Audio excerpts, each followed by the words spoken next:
네, 반갑습니다. 오늘 날씨 너무너무 좋습니다. 아름답습니다. 네, 오늘 하나님이 지키시는 방법, 하나님은 당신의 백성을 이렇게 지키기 위해서 신비한 방법을 사용하셨습니다. 이방의 사람에게 당신의 말만 듣고 순종하라고 말씀도 하셨습니다. 하나님이 당나귀의 눈을 열고, 당나귀 알죠? 이렇게 하고 당나귀의 눈을 열고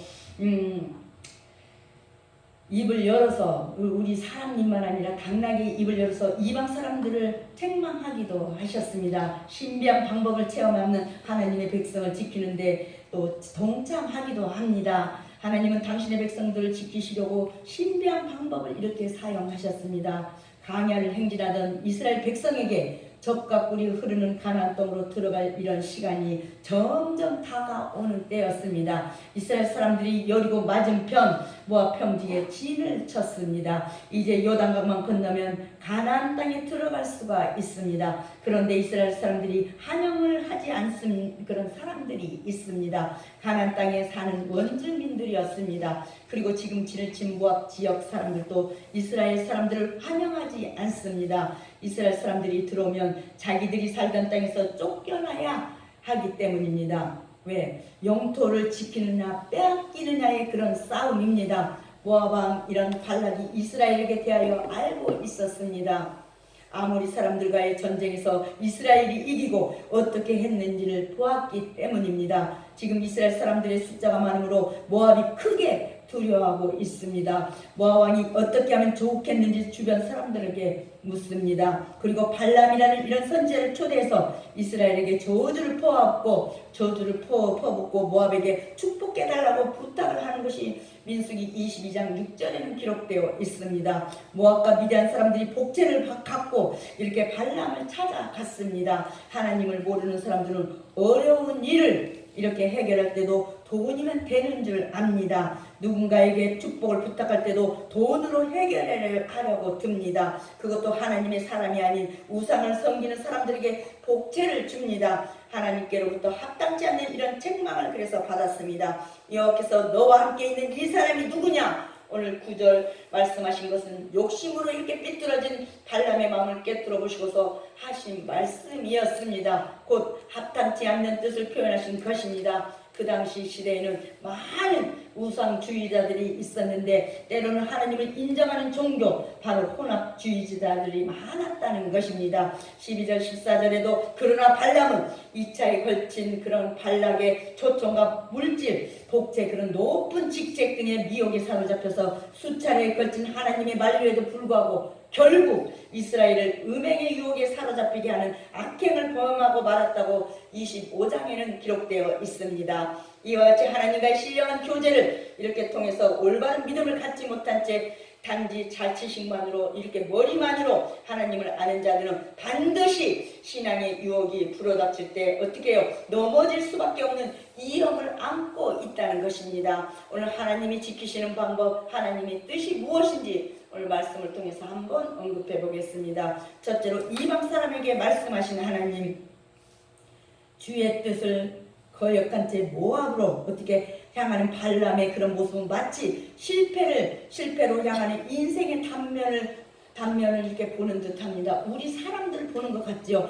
발람이라는 사람은 두 번째로 더 높은 지위를 가진 더 많은 모압 사람들의 방문을 받았다고 오늘 15절에 말씀하십니다. 그리고 만약 그가 모압 왕의 초대에 응하기만 하면 원하는 것은 무엇이든지 다 들어주겠다는 그런 약속을 17절에 받습니다. 그리하여서 비록 하나님의 명령이 아니면 어떤 물질이나 명예가 주어지더라도 모압으로 행하지 않으리라 결심하면서도, 마음속으로는 그렇게 결심하면서도 18절 그의 마음은 서서히 모압으로 향하고 있었습니다. 그리고 마침내는 특사들을 따라서 모압으로 발걸음을 내디뎠다고 21절에 기록되어 있습니다. 비록 성경은 하나님께서 발람의 이런 모압행을 허락하신 것처럼 표현하고 있으나 20절은 실제로 하나님은 계속 모압으로 가려는 발람의 그런 미혹된 길을 그대로 방치하셨습니다. 이런 사실은 도중에서 다시 한번 발람의 바로 길을 가로막는 여호와의 사자가 나타났다는 그런 점에서도 분명해집니다. 아무튼 이리하여서 물질과 명예에 미혹된 발람은 결국 하나님의 뜻을 거스리고 이스라엘을 저주하기 위해서 모압으로 발걸음을 행하였다고 했습니다. 이 길이 자신의 생명을 재촉하는 기름을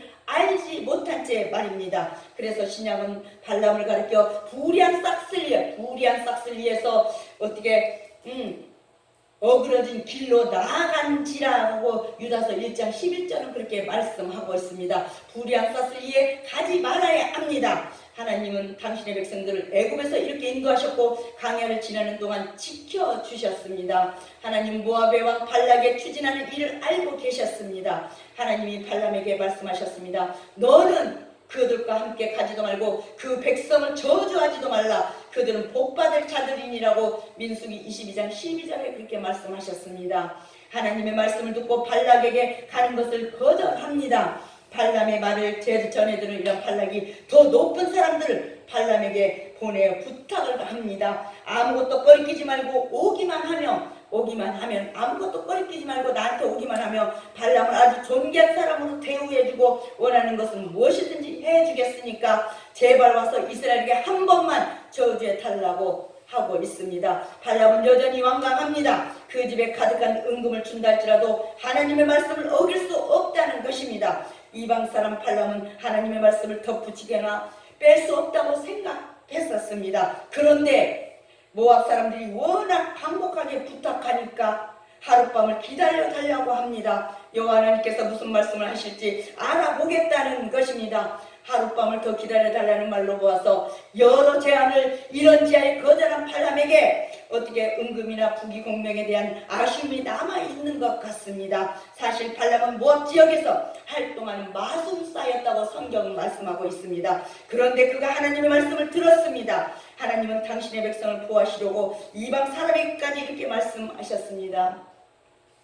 발람은 여호와 하나님을 실제로 무서워했습니다. 그래서 그 요청을 거절했습니다. 그러나 또 다른 이유는 발람의 명예심과 자만심에서 나온 것이라고 볼 수 있습니다. 원래 발람은 정말 술수와 속임수에 능한 인간이었습니다. 사람에게는 세 가지 큰 욕망이 있는데 첫째는 물질에 관한 욕망, 둘째는 명예에 관한 그런 욕망, 셋째가 여자와 남자에 관한 그런 욕망이 있다고 합니다. 신약의 우리 성도는 하나님의 계시의 말씀을 정확하게 분별하여서 발람과 같이 되지 말아야 합니다. 빛과 어둠이 양립할 수가 없듯이 우리의 정체성도 분명해야 합니다. 오늘 이렇게 이방 사람에게 말씀하신 하나님께서 두 번째로 이르는 말만 준행하신 하나님, 오늘 발람의 태도는 우유부단했습니다. 사람들 보자, 저 사람 우유부단해. 오늘 본문은 발람의 이중적 인격을 언급하고 있습니다. 발람의 첫 의도는 거룩한 선지자에 대한 칭호였습니다. 그 당시 선지자라는 이름은 매우 감동적인 호칭이었습니다. 지금도 목사님들 막 그런 것 때문에 많이 그런 거 있죠. 매력적이기도 했습니다. 왜냐하면 두터운 신망과 존경을 받기 때문이었습니다. 그래서 발람은 하나님의 우중을 다시 한번 떠보려고 한 것이었습니다. 이는 하나님의 능력과 거룩한 존엄성을 무시한 치열한 인간적인 방법이었습니다. 발람은 형식상 바로 하나님의 선지자처럼 행세하였습니다. 형식상 바로. 그러나 실제로 그는 하나님의 거룩하신 뜻보다는 자신의 의지와 결정을 더 존중하였다고 볼 수 있습니다. 그는 이미 이전에 하나님의 만류가 있었음에도 불구하고 12절 두 번째 모압 특사들의 방문을 받자 다시 한번 더 하나님의 뜻을 물었습니다. 19절에 어찌하여 이미 결정된 사항을 다시 하나님께 물었겠습니까? 이는 바로 하나님의 뜻을 묻기 위함이 아니라 자신의 뜻을 말하고 하나님의 동의를 구하기 위함이었습니다. 즉 발람의 두 번째 간구는 하나님께 허락을 구하는 그런 일종의 통보, 그 행위지 간절한 기도가 아니었습니다. 이제 그는 모압으로 행할 바로 확실한 결심을 하고 이를 결정으로 작정한 것입니다. 이런 발람을 하나님께서는 그저 악의 길로 향하도록 내버려 두신 것이 20절에는 나와 있습니다. 이와 같이 발람은 하나님의 뜻에 순종하기보다는 자신의 뜻에 따라서 하나님의 뜻을 돌이키기를 더 원한 사람이었습니다. 발람의 최후 실패 원인이 바로 여기에 있습니다. 이스라엘 자손이 그들을 살육하는 중에 부올의 아들 점술과 발람도 칼날로 죽었더라. 여호수아 13장 22절에는 그래서 기록되어 있습니다. 진짜 하나님의 사람이라면 모압의 고관 대적들은 그 밤에 돌려보내야 했습니다. 사람의 제안을 받아들일 수도 없고 거절할 수도 없을 때는 결정을 사람이 미루게 됩니다. 옳지 않는 것은 단호하게 거절해야 합니다. 옳은 일에는 빨리 결단해야 합니다. 이런 발람의 이런 행동은 복제를 바라는 마술사의 전형적인 행동이었습니다. 하나님은 이런 사람에게도 말씀하시지만 방종하도록 내버려 두시지는 않습니다. 하나님이 발람에게 그들과 함께 가더라도 하나님이 알려주시는 말만 준행하라고 명령하십니다. 가고 싶었던 그 마음을 은근히 품었던 그런 발람이 얼씨구나 그렇게 하니까 얼씨구나가 모압 고관들을 따라 나섭니다. 사실 하나님이 가라고 했어도 발람은 가지 말아야 합니다. 하나님이 발람에게 처음에 가지 말라고 하셨기 때문입니다. 하나님이 지금 가라고 하신 것은 발람의 행동을 보기 위함이었습니다. 하나님은 발람의 불순종에 화를 내셨습니다. 발람이 나귀를 타고 2명의 하인과 함께 가는데 여호와의 사자가 칼을 두고 발람이 가는 길목에 서 있습니다. 여호와의 사자를 본 나귀가 길에서 벗어나 밭으로 들어갑니다. 발람은 나귀에게 채찍질하며 길을 가라고 재촉합니다. 하나님의 말씀만 듣고 말하고 그 말씀을 지키려는 사람은 그에게 걸맞는 자기 부정이 있어야 합니다. 사람이 아무리 강력하게 부탁을 해도 주의 뜻에 어긋나면 강하게 거절할 수 있어야 하는 것입니다. 세상이 어두울수록 사람들은 빛을 찾게 됩니다. 바로 우리가 세상의 빛으로 오신 예수님의 작은 등대가 그래서 되어야 합니다. 이렇게 이르는 말만 준행하시는 하나님께서 세 번째로 짐승의 입까지 움직이시는 하나님, 진실한 선지자라면 진짜 목사라면 바로 순종의 길을 택했을 것입니다. 그러나 발람은 일단 멍멍거렸다고 했습니다. 곧 기회를 다시 보고자 자기 지체했던 것입니다. 그리고 참 신이신 여호와 유일신을 알지 못했습니다. 이 세상이 얼마나 많은 사람들이 이렇게 하나님을 바로 알지 못하고 죽어가고 있습니까? 그 대답은 여기에도 나타났고 묘사되어지고 있습니다. 18절 20절 보면은 바로 하나님을 향한 신성 모독이 그대로 나타나 있습니다. 신약의 예수님께서도 금식 후에 시험을 이렇게 당하셨지만 오늘 본문 18절과 20절에는 돈과 명예 그리고 하나님을 향한 시험적인 확인 속에서 발람이라는 사람은 방황했던 것입니다. 하나님의 응답은 변하지 않습니다. 주의 종은 변개될 응답을 원하는 것이 아니라 정해진 응답을 10번이라도 하긴 하는데 사명이 있는 것입니다. 발람의 이중적인 인격은 물질과 명예를 취하려는 욕망과 하나님을 의지하지 않는 데 있었다고 봅니다. 오늘 발람의 모압 행을 이렇게 방치하신 하나님은 다시 한번 노상에서 당신의 사자를 보내셨습니다. 그러나 이미 하나님과의 대화가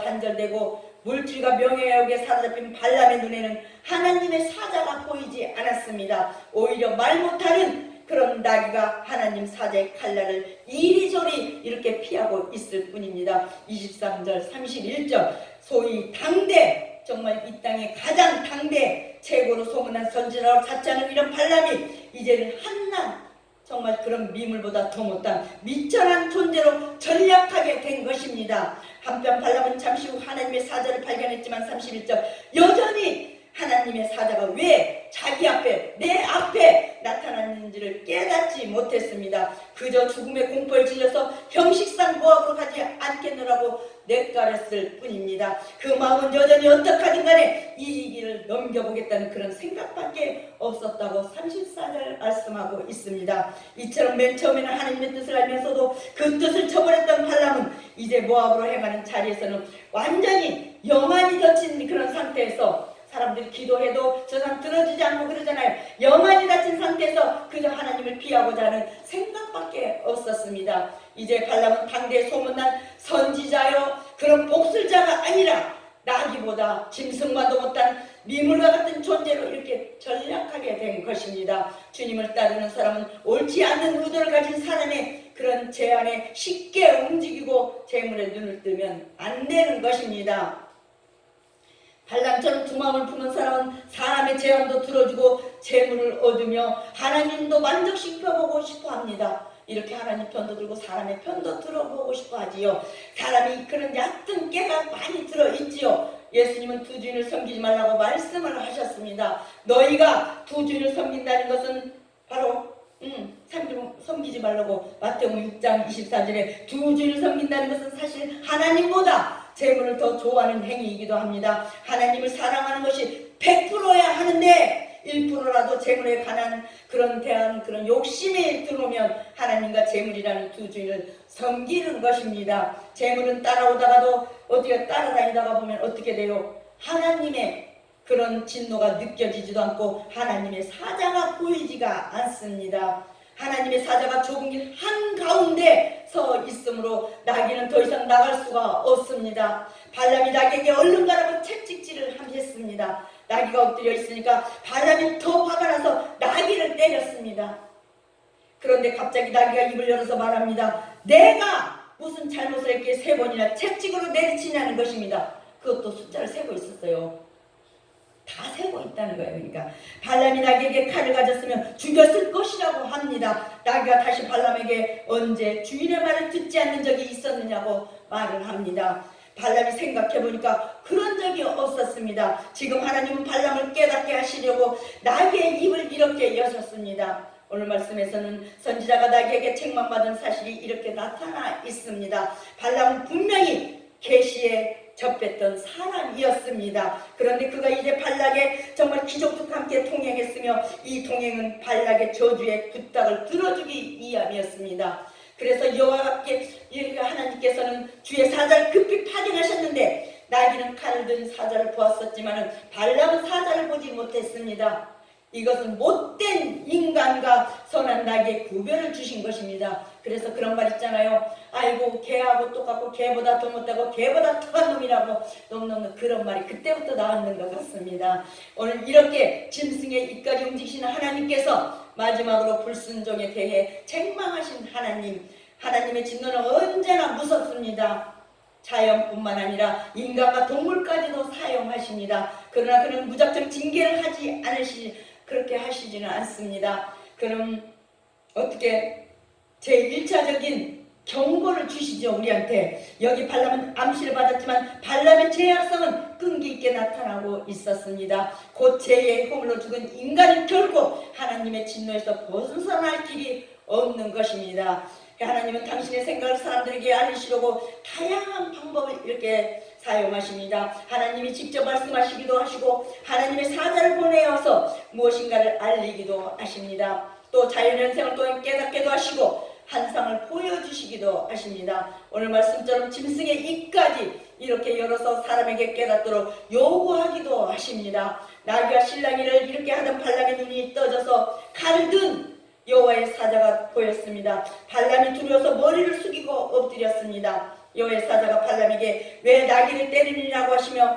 발람이 사악하기 때문에 막으려고 왔다고 하십니다. 만약 나귀가 주저하지 않았다면 발람은 여호와의 사자의 든 칼에서 이미 죽었을 것이라고 그렇게 죽었을 것이고 나귀를 살렸을 것이라고 말씀을 하십니다. 하나님이 발람의 불순종을 이렇게 책망하셨습니다. 발람이 가진 두 마음을 향해 꾸중하셨습니다. 하나님의 말씀을 들은 발람이 뉘우치고 용서를 구하였습니다. 하나님께 범죄하고 자기를 막은 하나님을 못 봤다며 하나님이 정말 이제 기뻐하지 않으시면 돌아가겠다고 합니다. 여호와의 사자가 다시 한번 하기를 시킵니다. 그 사람들과 함께 가라. 내가 내게 이르는 말만 할지니라. 이렇게 대하짐을 받아두면 발람이 이제 하나님을 두려하여 하나님의 뜻만 말할 것입니다. 하나님은 당신의 백성을 지키고 복을 주시려고 이방의 말술사라도 이렇게 말과 행동을 제어하셨습니다. 여호와의 사자에 정말 여호와는 계시에 그래서 하나님이십니다. 비록 나귀에게 환상을 보여주셨지만 우리 인간에게도 자주 보여주시고 계십니다. 단지 심령이 가난하지 못한 자에게는 그럴 권한을 주시지 않습니다. 하나님의 조장적인 능력은 바로 인간의 힘이나 법적으로 해결하지 못하는 것입니다. 또한 발람이 섬겼던 우상의 힘으로는 더더욱 안 되는 것입니다. 하나님께서는 무지한 인간을 이렇게 깨우기 위해서 동물을 사용하심을 알게 하는 이런 사건입니다. 우리는 성령의 인도함을 날마다 받아서 애매한 그런 사람으로 머무르지 말고 확실한 사람으로 살아가십시다. 이번 한 주간도 우리의 착한 행실을 통해서 하나님의 영광이 나타나게 그래서 해야 합니다. 이런 의미에서 바로 우리 하나님의 빛의 사자이며 빛의 열매를 경작하는 농부가 되어야 하겠습니다. 기도하겠습니다.